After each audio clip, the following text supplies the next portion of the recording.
She called the police 6 times in 3 months, 6 documented calls, recorded in dispatch logs, time-stamped and summarized in incident reports that would later be pulled during the investigation. She told them she was afraid. She told them someone was watching her house, following her to work, showing up in places where he had no reason to be. She gave them his name.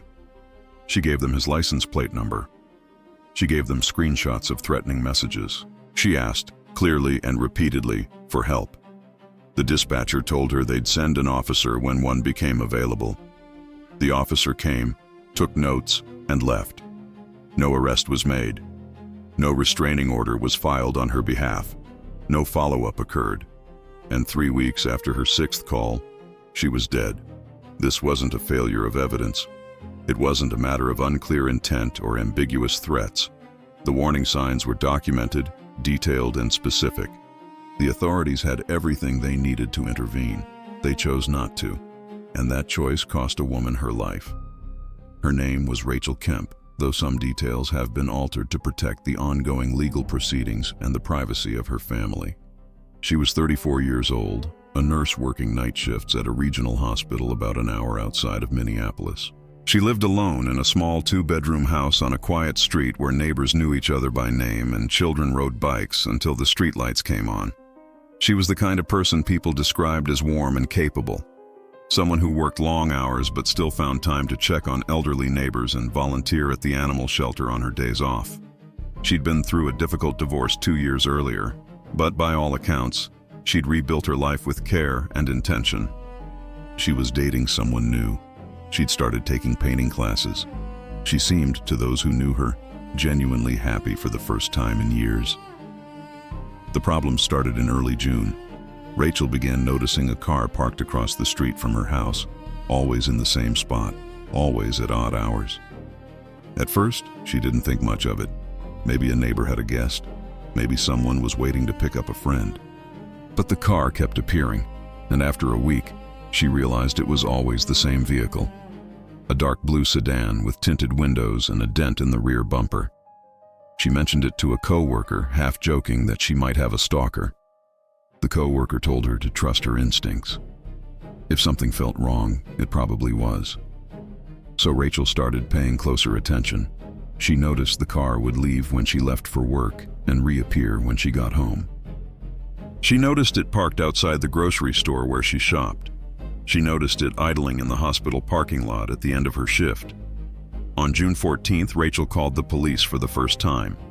She explained the situation calmly, provided the license plate number, and said she wanted the vehicle and its driver identified. The dispatcher told her an officer would be sent to take a report. 2 hours later, an officer arrived at her house. He was polite but dismissive. He asked if the driver had approached her or threatened her. Rachel said no, not directly, but the behavior was clearly intentional. The officer explained that without a direct threat or illegal action, there wasn't much they could do. He suggested she keep a log of sightings and call back if the situation escalated. He didn't run the license plate while he was there. He didn't follow up. He filed a report and moved on to the next call. The car continued to appear. Rachel started documenting everything, just as the officer had suggested. She took photos. She noted dates and times. She wrote down locations. On June 23rd, she called the police again. This time, she had 9 days of documentation showing a clear pattern of surveillance. The dispatcher sounded more concerned and promised to send an officer. No officer came. Rachel called back the next day. She was told the report had been logged and that someone would follow up. No one did. On June 27th, Rachel ran the license plate herself using an online database. The car was registered to a man named Kyle Dermott. She didn't recognize the name immediately, but when she searched social media, she found him. He was the younger brother of her ex-husband. That connection changed everything. Rachel knew her ex-husband, Marcus, had not taken the divorce well. He'd contested it, dragged out proceedings, and made thinly veiled accusations during custody discussions about their shared dog, which Rachel had ultimately been awarded. After the divorce was finalized, Marcus had largely disappeared from her life. She'd assumed he'd moved on, but Kyle's involvement suggested otherwise. It suggested Marcus was using his brother to monitor her, to track her movements, to intimidate her without directly violating the restraining order that had been in place during the divorce proceedings, but had since expired. Rachel felt a cold, creeping dread settle into her chest. This wasn't random. This was targeted, and it was getting worse. On July 1st, Rachel called the police for the third time. She explained the connection between Kyle Dermott and her ex-husband. She provided context about the contentious divorce and Marcus's history of controlling behavior. She said she believed this was harassment orchestrated by someone who had previously demonstrated an inability to let go. The dispatcher took detailed notes and assured her the information would be passed to an officer. An officer did call her back 3 days later. He asked a few questions, told her the behavior still didn't meet the threshold for charges, and suggested she consider filing for a restraining order against Kyle. Rachel asked why she had to file it herself when the police clearly had documentation of ongoing harassment. The officer explained that restraining orders were civil matters initiated by the complainant. He told her to contact the courthouse. Then he ended the call. Rachel did contact the courthouse. She learned that filing a restraining order required filling out paperwork, attending a hearing, and providing evidence of imminent threat. The process could take weeks. And even if granted, a restraining order was just a piece of paper. It didn't guarantee her safety. It didn't stop someone determined to cause harm. But she started the process anyway because she didn't know what else to do. She filled out the forms. She gathered her documentation. She scheduled a hearing for late July. And in the meantime, the surveillance continued. Kyle's car followed her to work. It appeared outside the grocery store. It sat across from her house at night, headlights off, engine running. Rachel stopped sleeping well. She started checking the locks on her doors multiple times before bed. She avoided going out alone after dark. She felt like a prisoner in her own life. On July 12th, the situation escalated. Rachel arrived home from her shift at the hospital to find her mailbox had been vandalized. Someone had spray-painted the word "watching" across it in red letters. She called the police immediately. This time, 2 officers responded. They took photos. They asked questions. They seemed more engaged than previous responders had been. One officer walked the perimeter of her property and noted that there were no security cameras. He recommended she install some. The other officer asked if she had any proof Kyle Dermott was responsible for the vandalism. Rachel said no, not directly, but given the pattern of his behavior, it seemed obvious. The officer said without evidence, they couldn't pursue it. He filed a vandalism report and told her to call if anything else happened. Rachel asked what more needed to happen before they took action.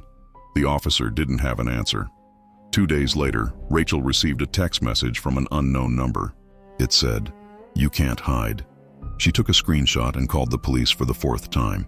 She was transferred between 3 different people before reaching someone who would listen. She explained the text, the vandalism, the ongoing surveillance, the connection to her ex-husband's brother. She said she was genuinely afraid for her safety. The person on the phone, a detective this time, told her they'd look into it. He asked her to forward the screenshot to an email address. She did. She never heard back. Days passed, then a week. Rachel called again on July 21st asking for an update. She was told the detective was out of the office and someone else would call her. No one did. By late July, Rachel was unraveling. She told her co-workers she wasn't sleeping. She told her sister she felt like she was being hunted. She told her new boyfriend she was considering moving, even though she'd just bought the house and couldn't afford to leave.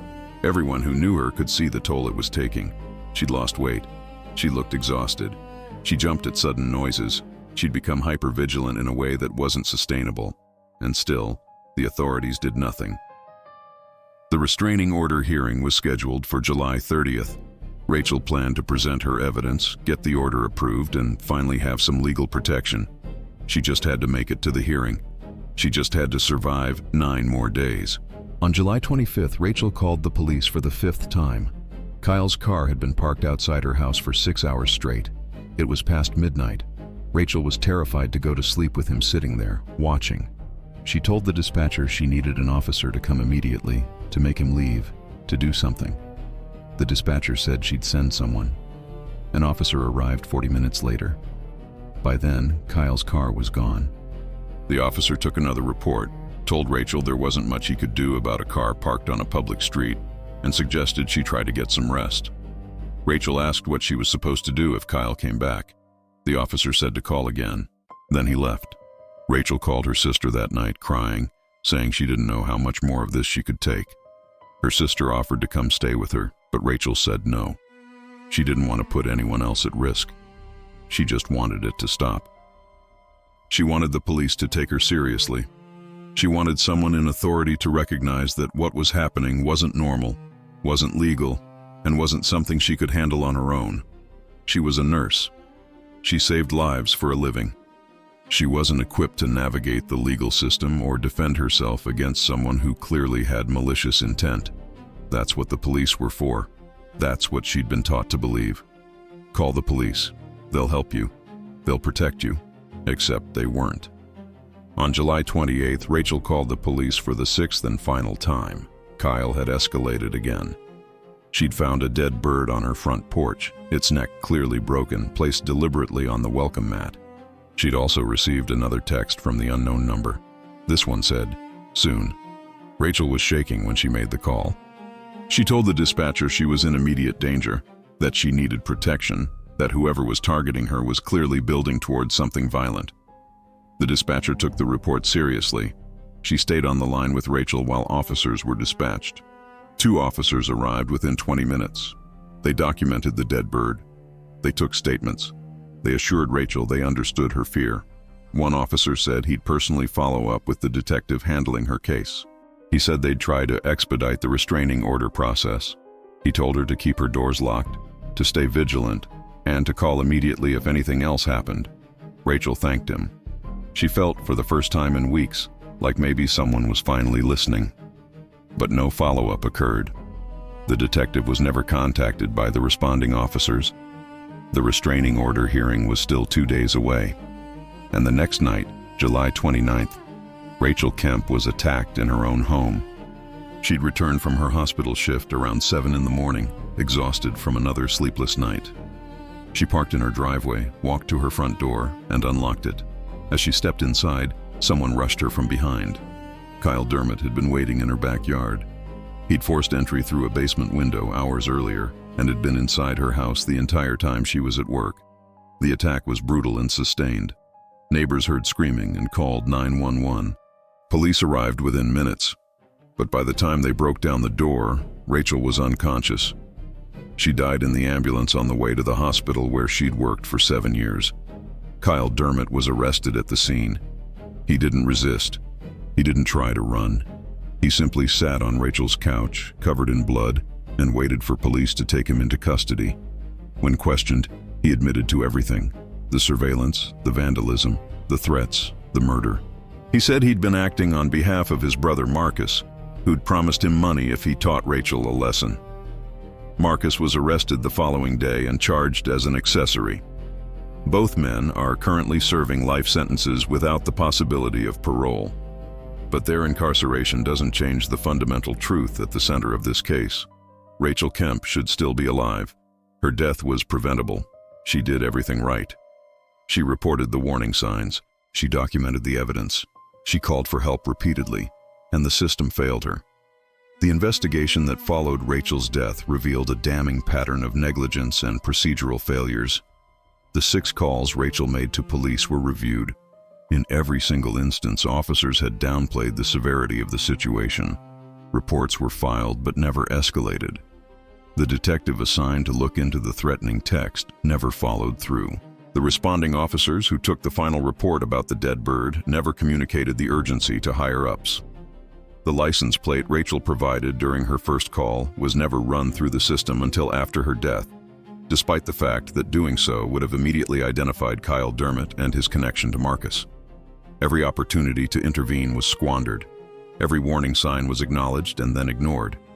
The police department issued a statement expressing condolences to Rachel's family and promising an internal review of procedures. That review concluded that while individual officers could have acted more decisively, no single person had violated protocol. The problem, they said, was systemic. The department was understaffed. Officers were overworked. The legal thresholds for intervention in stalking and harassment cases were too high. Restraining orders took too long to process. There was a gap between what victims needed and what the system could provide.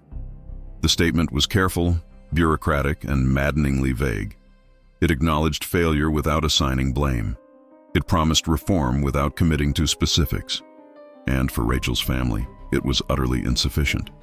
Rachel's sister became an advocate for stalking victims in the aftermath, working to change laws and policies that allow situations like Rachel's to escalate without intervention. She's testified before legislative committees. She's spoken at conferences. She's shared Rachel's story dozens of times, always emphasizing the same point. Her sister didn't die because the warning signs were subtle. She died because the people empowered to act chose not to. She died because her fear was treated as an inconvenience rather than a legitimate crisis. She died because the system that promised to protect her valued procedure over prevention. And she died knowing she'd done everything she was supposed to do. And it still wasn't enough. The broader implications of Rachel's case are chilling. Her experience is not unique. Every year, thousands of people report stalking, harassment, and threats to law enforcement. Many of those reports are dismissed, delayed, or deprioritized. The reasons vary. Overworked departments, skeptical officers, legal barriers that make it difficult to charge someone before they commit a violent act, cultural biases that frame victims, especially women, as overreacting or hysterical. The result is a system where people like Rachel fall through the cracks, where warnings are documented but not acted upon, where tragedy is allowed to unfold despite clear opportunities to prevent it. Studies on domestic violence and stalking cases consistently show that the period when a victim is actively seeking help is often the most dangerous. That's when the perpetrator feels their control slipping. That's when escalation happens. That's when intervention is most critical. And yet, that's also when victims are most likely to be dismissed, told to wait, advised to handle things through civil court. The disconnect between what victims need and what the system provides isn't just frustrating, it's fatal. Rachel understood this. In one of her final conversations with her sister, she said she felt like she was screaming into a void. Like no one with the power to help was actually listening. She was right. The question that haunts Rachel's family, and should haunt everyone who hears this story, is simple. What if the police had acted? What if, after the first call, an officer had run Kyle's license plate, identified the connection to Marcus, and confronted both men with a warning? What if, after the third call, a detective had taken the case seriously and launched an investigation? What if, after the fifth call, someone had recognized the escalating danger and provided Rachel with protection? What if the system had worked the way it was supposed to? Rachel would still be alive. She'd still be working at the hospital. She'd still be painting on weekends and checking in on her neighbors. Her family wouldn't be grieving, and 2 men wouldn't be in prison. Prevention would have changed everything. But prevention requires action. It requires resources, training, and a willingness to believe victims when they say they're in danger. It requires a shift in how law enforcement approaches cases that don't yet meet the threshold for arrest, but clearly indicate escalating risk. It requires looking at patterns, not just isolated incidents. It requires understanding that a woman who calls the police 6 times in 3 months is not overreacting. She's terrified, and she deserves to be taken seriously. Rachel Kemp deserved to be taken seriously. She wasn't. And that failure, that collective institutional failure, cost her everything. The warning signs were there. They were documented, they were reported, and they were ignored. This is the story we need to remember, not just as a cautionary tale, but as a call to accountability. Because if we accept that Rachel's death was an unfortunate outcome of an overburdened system, we're accepting that more people will die the same way. We're accepting that warnings will continue to be dismissed. We're accepting that the gap between asking for help and receiving it is too wide to close, and that acceptance is unacceptable. Rachel Kemp called for help. She did everything right, and she died anyway. Her story should enrage us. It should demand change. It should force us to ask hard questions about the systems we've built to protect people and why those systems so often fail the people who need them most. Because the truth is, Rachel's case isn't an anomaly, it's a pattern. And until we confront that pattern, until we prioritize prevention over procedure, until we listen to the people who are screaming for help. More names will be added to the list of those who reported the warning signs and were ignored.